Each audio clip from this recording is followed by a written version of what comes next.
আমার ছেড়ে দিয়েছো, তওবা করো, মাফ করে দেবো। জেনা করেছো, তওবা করো, মাফ করে দেবো। আকাশ সমান গুনাহ করেছো, তওবা করো, মাফ করে দেবো। আল্লাহু আকবার। শুধু তাই নয়, আল্লাহ বলেন, বান্দা যখনই তওবা করবি তোরে আমি পছন্দ করি। এত গুনাহ করার পর তুই যখন আমার সাথে তওবা করবি, আমি তোরে পছন্দ করি। শুধু তাই নয়, আল্লাহ সুবহানাহু ওয়া তাআলা বলেন, যারা মুতাতাহহিরিন, যারা পবিত্রতা অর্জন করে, আল্লাহ তাদেরকে পছন্দ করেন। আমরা পবিত্রতা অর্জন করি কি দিয়ে? উযু দিয়ে। বলেন কি দিয়ে? উযু দিয়ে।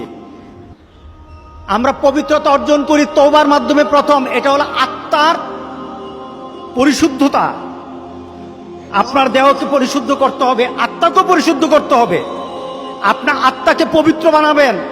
আত্মাকে পবিত্র বানাতে হলে তওবা লাগবে। এটা পানি দিয়ে হবে না, মাটি দিয়ে হবে না। আপনার আত্মাকে যদি পবিত্র করতে চান তাহলে তওবা লাগবে। কি লাগবে? তওবা।